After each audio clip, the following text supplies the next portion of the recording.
나는 무작정 차에서 내렸습니다. 남편은 내가 내리자마자 그대로 차를 몰고 내 눈앞에서 흔적도 없이 사라져버렸습니다.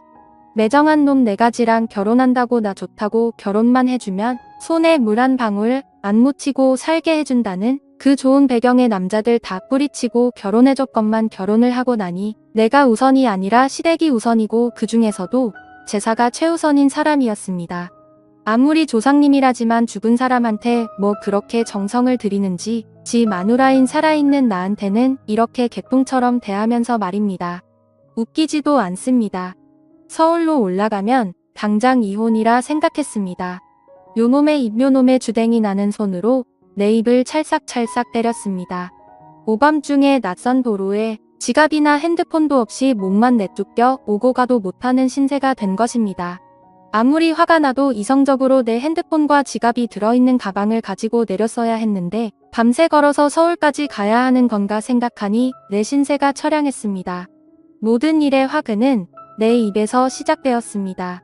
그냥 입 닫고 조용히 갔으면 지금쯤은 집에서 편하게 발 닫고 잠이나 자고 있을 텐데 속이 부글부글 끓어도 끝까지 참았어야 했는데 남편이란 작자가 어떤 사람인지 모르는 것도 아니고 한두 번 당한 것도 아닌데 나는 오늘도 홧김에 성질대로 하다가 남편의 복수에 제대로 당했습니다.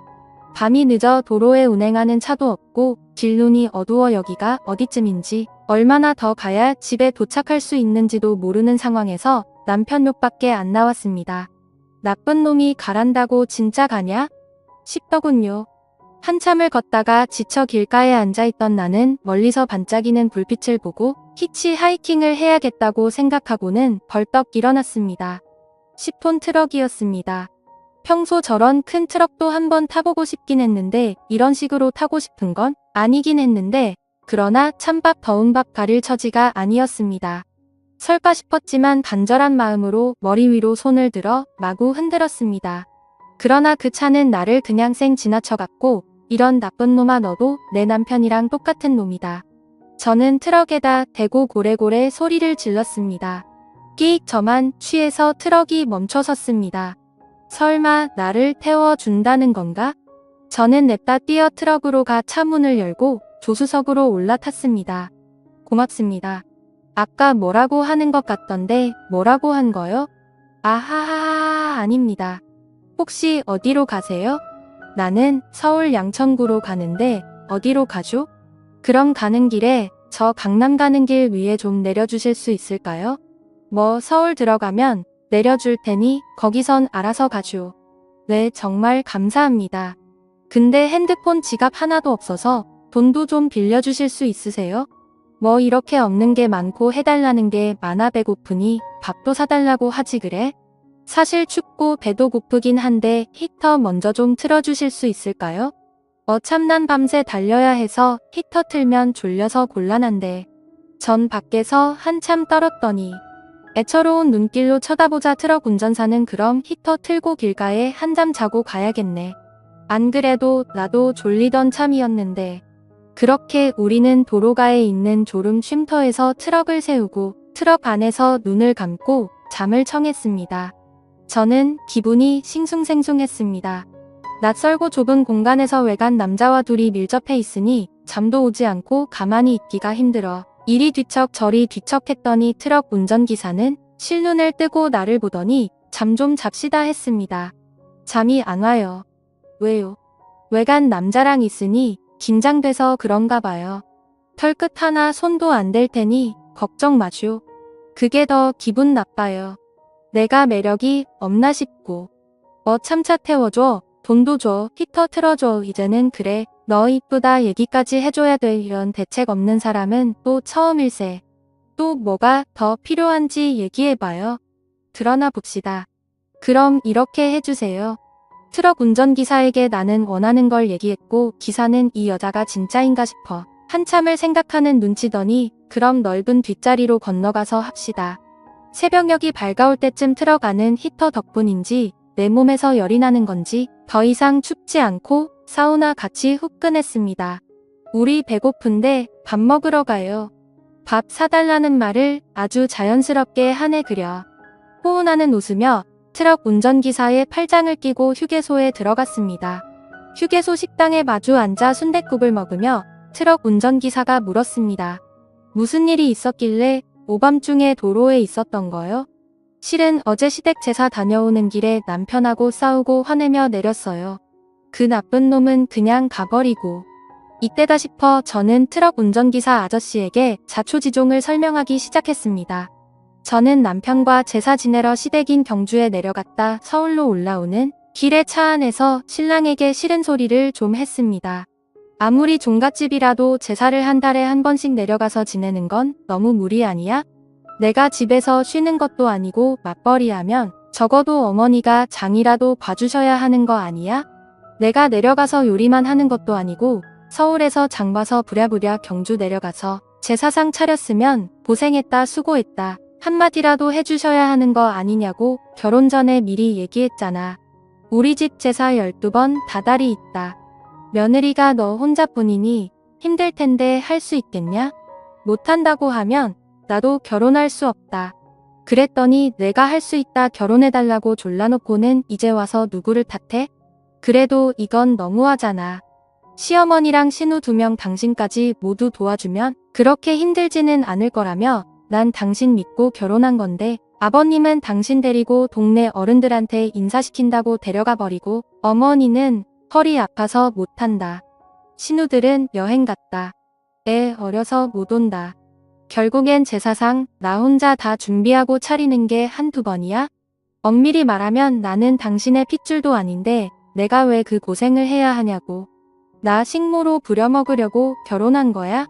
그래서 고생 많을 거라고. 집도 당신 이름으로 사주시고 부모님도 할 만큼 하셨잖아. 받을 만큼 받고는 좋아서 입이 벌어진 게 누군데 이제 와서 못한다고. 누가 보면 몇십 년 혼자 제사상 차린 줄 알겠어? 이제 1년도 안 됐는데 더러워서 그놈의 집 가져가고 결혼 물러. 난 제사상을 내가 준비한다는 게 불만이 아니라 애초에 약속이랑 다르게 모두 나물나라 하는 당신 포함 시댁 식구들 태도에 불만이라는 거야.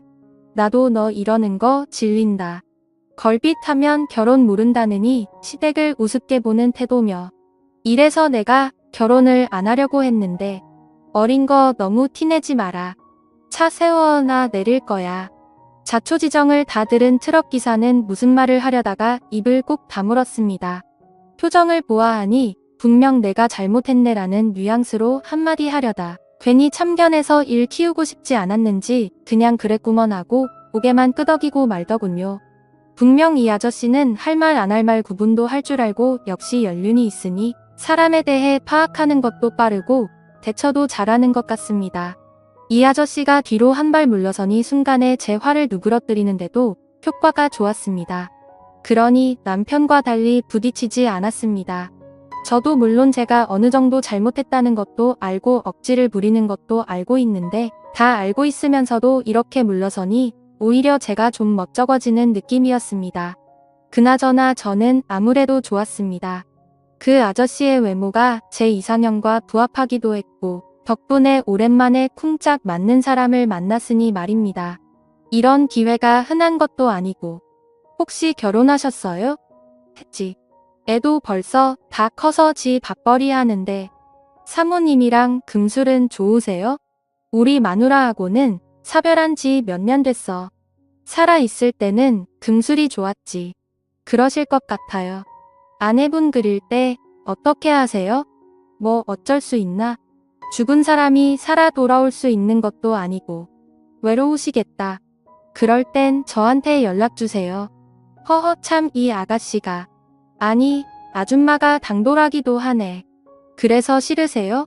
난 단순한 놈이라 골치 아픈 건 싫어. 한 번이면 됐지. 아저씨가 여자를 만나지 않는 건 소중한 재능 낭비라고요. 그리고 우리가 또 어떤 인연이 될지는 모르잖아요. 소중한 인연 계속 이어나가자고요. 혹시 집안에 제사 지내세요? 아니 난 안 지내. 나는 막내라. 우리 형님이 알아서 지내지. 형님도 그냥 간단하게 기도만 하시지. 나만 그냥 아내 기일 날 아내 좋아했던 것만 몇 개 밥상에다 놓지. 저 어떠세요? 무슨 말이야? 오늘 처음 봤는데 내가 아가씨를 어떻게 알아? 호호, 저는 아저씨 너무 좋은데. 이대로 헤어지기는 너무 아쉬운데 여기 앞에 있는 전화번호로 연락드리면 되죠? 전화 드릴게요. 자주 만나요, 누리.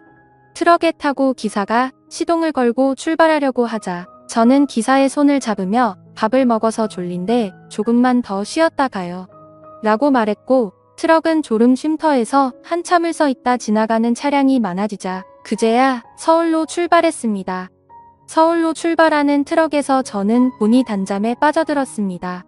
그 이후로도 저는 제사 때문에 남편과 여전히 티격태격하고 있고 그럴 때마다 트럭 운전기사 아저씨한테 신사 한탄을 늘어놓으며 만남을 이어오고 있습니다.